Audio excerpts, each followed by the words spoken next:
rajanya di bawah payung inilah duduknya. Gitu, duduknya.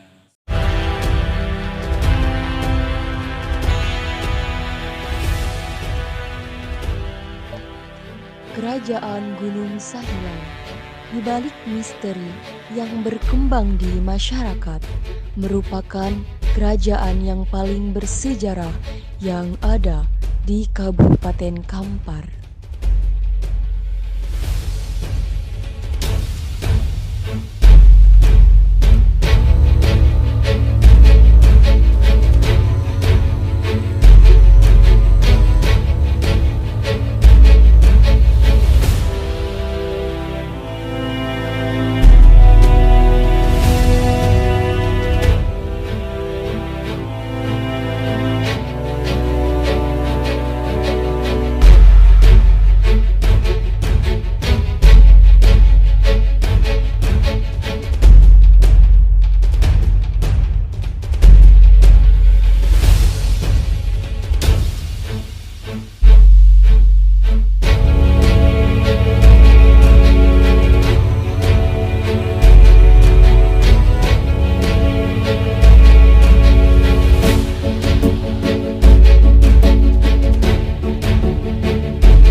Assalamualaikum warahmatullahi wabarakatuh. Kabar guys, kali ini Bang Tar berada di Tugu apa nih? Ekuator lipat kain atau garis 0 derajat atau dalam bahasa Arab disebut Khotul Alistiwa. Nah, tidak jauh dari sini ada kerajaan Gunung Sahilan yang Bang Tar dengar katanya penuh misteri nih. Nah, Bang Tar mau datang ke sana. Tapi jangan lupa subscribe dulu ya, agar kalian dapat update video terbaru dari Bang Tar. Dan jangan lupa juga follow terus Facebook Bang Tar Mizi atau Bang Tar, Instagram Bang Tar Channel, dan juga Twitter Bang Tar. Oke, kita kuak misteri yang ada di Kerajaan Gunung Sahilan. Let's go.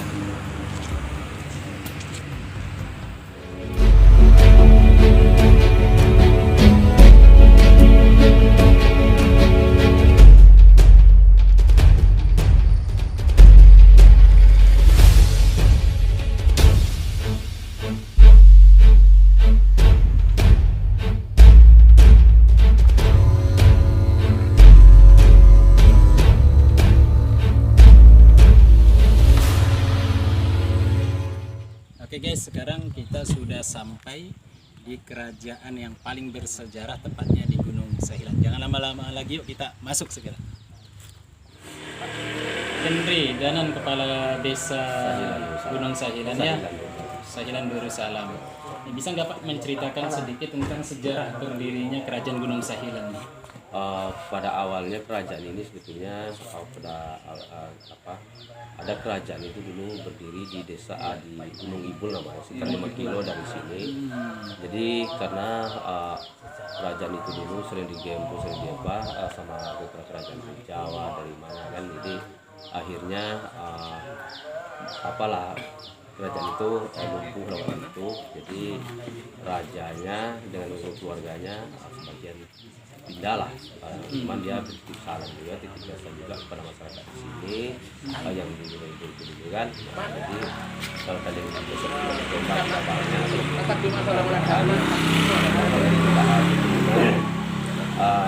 tengoklah kami ke arah ujung sana, jadi mengikuti Sungai Kampar arah ujung sana. Jadi kebetulan mungkin sebagian dari tidak dipakai, cuman ada yang Cipagaruyung, jadi di Cipagaruyung itulah kerajaan itu dulu. Jadi setelah masyarakat di jadi timbullah dia masyarakat itu untuk membangun kerajaan ini. Jadi inilah kerajaan itu. Jadi Pak, yang jadi pertanyaan saya, apakah kerajaan ini dulu di bawah kerajaan Pagaruyung? Pada intinya memang masyarakat sini dulu bukan kerajaan, cuman setelah dia mengingat pesan raja dari Gunung Ibu itu, dia menjemput rajanya itu anak raja itu ke Pagaruyung. Jadi intinya karena ada pesan dari raja di Pagaruyung yang ke sana. Jadi pesan itu dari sana, jadi disebutlah anak raja itu karena kan memang kerajaan ini yang sekarang ini memang anak raja dari Pagaruyung. Anak raja dari Pagaruyung. Sangat menarik sekali guys. Iya. Cuman yang Bang Tar membuat penasaran, katanya di kerajaan ini ada misteri nih yang harus kita kuak. Katanya pertama ada benda-benda keramat ya. Iya. Boleh nggak saya Bang Tar masuk nih, nanti Pak Kades bisa sedikit menunjukkan benda-benda keramat yang selama ini berkembang di masyarakat. Iya, Bisa boleh. Pak? Bisa. Nah. Kita menunggu kunci dari Kita bisa masuk guys, ini kesempatan karena tidak hanya sembarang orang yang bisa masuk ke sini Pak Kades ya. Oke, terima kasih Pak Kades. Iya, sama-sama. Sekarang ini di sebelah saya nih ada orang dinas kependidikan dan kebudayaan Gunung Sahilan ya. Namanya Pak Azizman. Ayo. Siang Pak. Ya, selamat Selamat siang. siang. Nah ini beliau selaku apa Pak di sini Pak?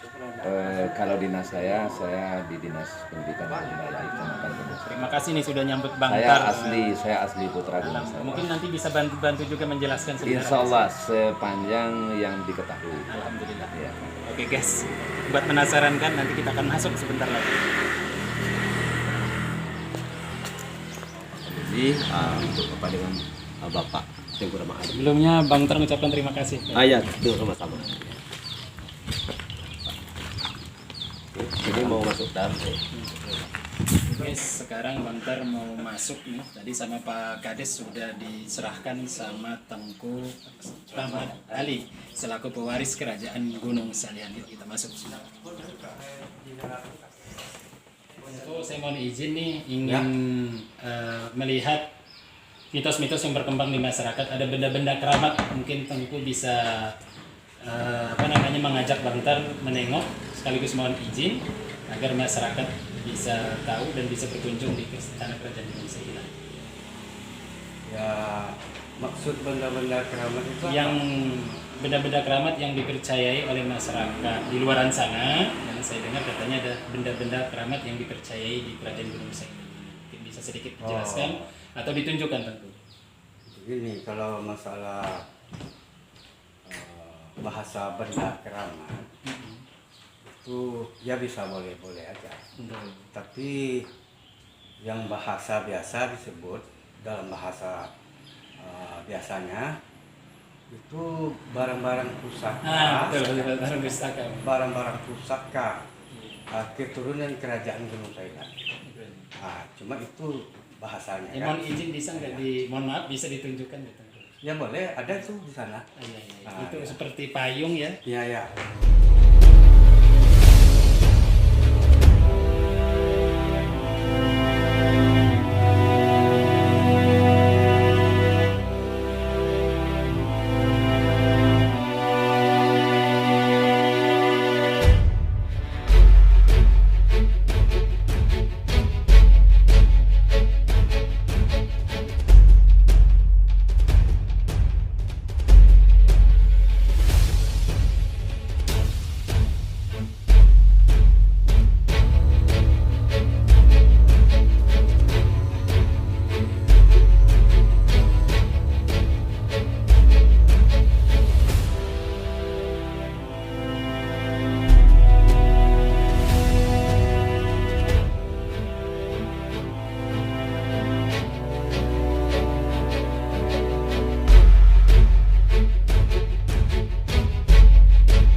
Rahmat Ali. Beliau ini pewaris dari Kerajaan Gunung Sahilan. Ini sangat luar biasa, alhamdulillah sambutannya.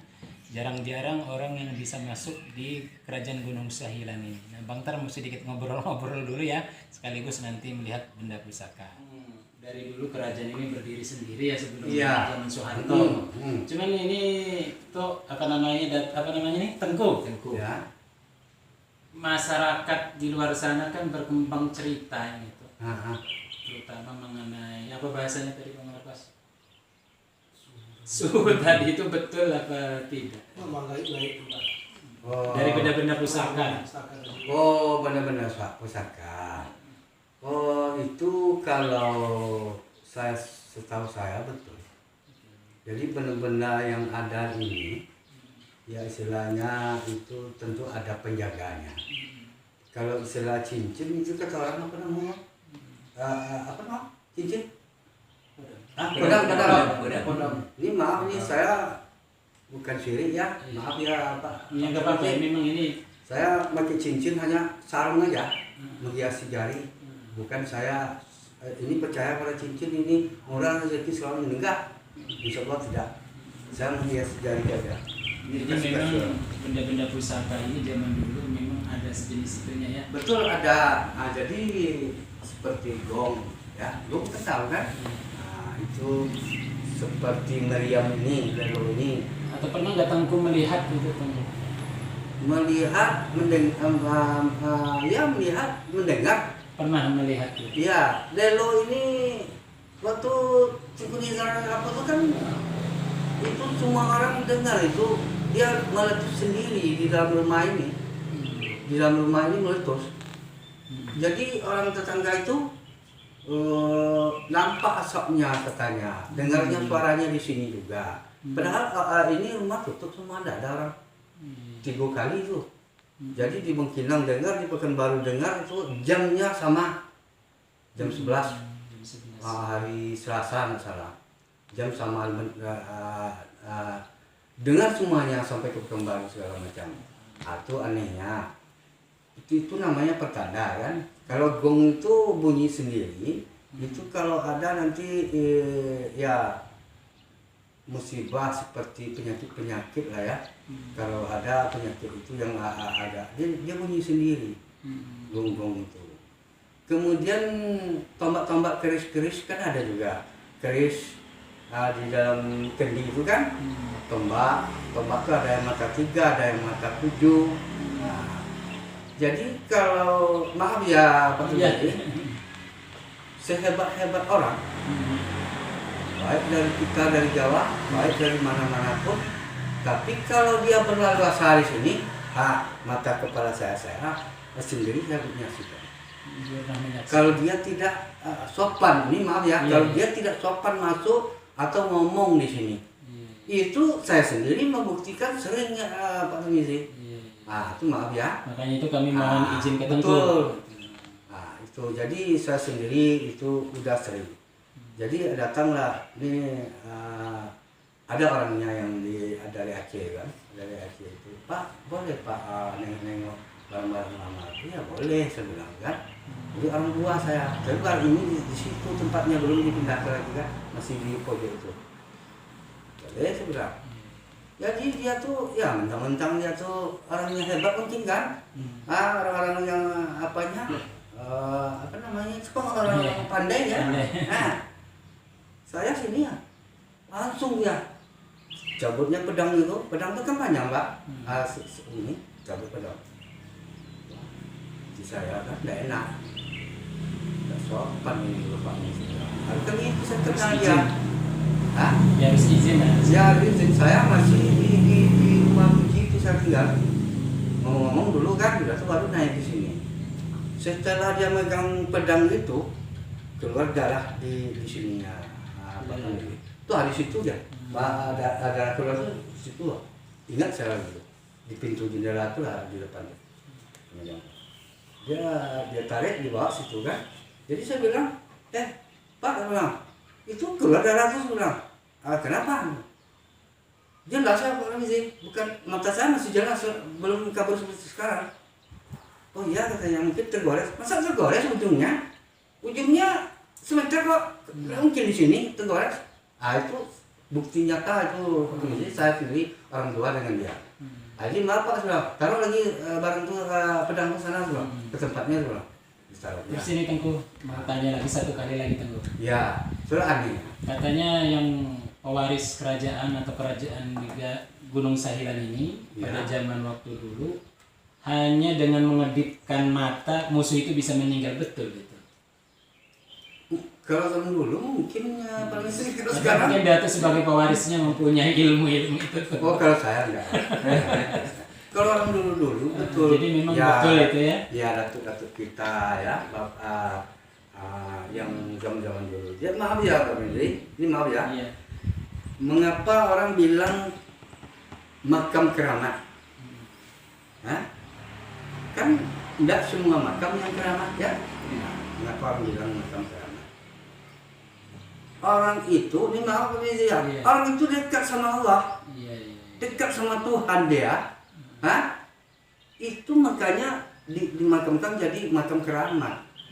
Artinya bentuk itu. penghargaan manusia kepada hamba Allah Betul. yang beriman. Ya. Betul.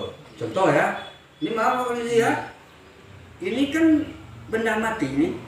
Taruhlah ini benda mati. Orang yang dekat kepada Tuhan itu, kepada Tuhan Allah itu, diucapkannya, hei rokok, bergerak kamu, berjalan kamu, berjalan dia. Hei gelas, berjalan kamu, terbang dia. Kan ya, Pak Polisi, apa itu? Apa itu? Kok bisa dia bergerak sendiri? Kok bisa dia ucapkan, suruh terbang dia terbang, suruh berjalan, suruh berbunyi dia berbunyi? Apa dah? Hah? Apa dah jawab? Hah? Itu kalau Pak Polisi tahu. Ya. Itu namanya zat. Ya Pak Polisi? Zat. Zat yang waktu itu. Tapi tidak sembarang bentuk awak-awak, tidak bisa. Orang yang dekat kepada Allah itu zat. Itu makanya mati jadi makam orang keramat. Orang keramat itu kalau bisa tahu dua kalau saya tahu. Pertama jasadnya tidak hancur. Betul tidak nih? Ya, Kalau boleh bahas. Betul. Yang kedua 7 langkah dari makam itu ya umpamanya sudah dimakamkan 7 langkah kita tinggalkan. Kemudian gali dia, tidak ada di dalam kubur dia, terbang dia. Betul Pak Polisi? Orang yang dekat sama Allah. Itu yang zat itu, yang lengket itu bukan sembarang orang. Kalau kita tidak bisa, orang-orang dulu bisa, tapi bukan semua orang dulu tuh pilih-pilihan lah ya, ada dari Tuhan lah itu. Itulah sama dengan benda-benda tadi Pak Permisi. Ya, terima kasih. Ya boleh ya. Jadi itu guys sejarah sekaligus Bang Tar menguak misteri mitos-mitos yang berkembang di masyarakat. Ya. Dan mudah-mudahan bisa terjawab sekaligus nanti habis ini Bang Tar mau ditemenin ya, Ya. untuk keliling melihat benda-benda pusaka. Ya. Atau mungkin benda keramat juga bisa Iya, boleh. seperti itu. Makam-makam keramat Oke juga guys, ada ayo sini. kita tengok benda-benda pusaka. Ini payung apa nih Tengku? Ini payung kerajaan. Betul nggak di Tengku kalau di alam acara kerajaan kalau nggak dipakai ini mitos yang berkembang katanya ada musibah, betul nggak itu Tengku? Gini, kalau di zaman kerajaan dulu masih raja memerintah kan, ya ini ada acara dikembangkan payung ini, ya rajanya di bawah payung inilah duduknya. Gitu, duduknya. Setelah habis kerajaan di negara kita, Iya. kan merdeka, tentu yang menjadi raja di negara tentu presiden. Iya. Tahun 1945 kan. Lulus. Jadi tinggal lagi adat istiadatnya, adat istiadatnya kerajaan itu. Jadi apabila ada acara-acara adat, ini juga dikembangkan. Dikembangkan. Itu Jadi dikembangkan. ibaratnya untuk menjaga kearifan lokal. Iya. Selain tradisinya. Selain ini ada nggak benda-benda pusaka Tengku? Banyak. Ini ya guys. Nah, ini banyak sekali. Sebenarnya kalau bahasa tradisionalnya lelo. Kalau bahasa nasionalnya meriam. Itu. Wah, ini meriamnya Ya. guys. Ini luar biasa meriamnya ini. Mungkin ini digunakan oleh pada masa pejuang dulu ya, atau Betul, pejuang dulu. Kemudian kalau ada acara-acara adat, ini diletuskan itu. diledakkan guys. Acara adat sekali setahun kan, itu dibunyikan, diletuskan. Saya kira itu guys penjelasan dari Tengku. Saya juga terima kasih banyak Tengku. Iya, boleh. Karena memang Tengku mungkin waktu istirahat ya Tengku Iya, ya. boleh. Oke guys, nanti kita tengok sekelilingnya lagi. Terima kasih Tengku. Iya.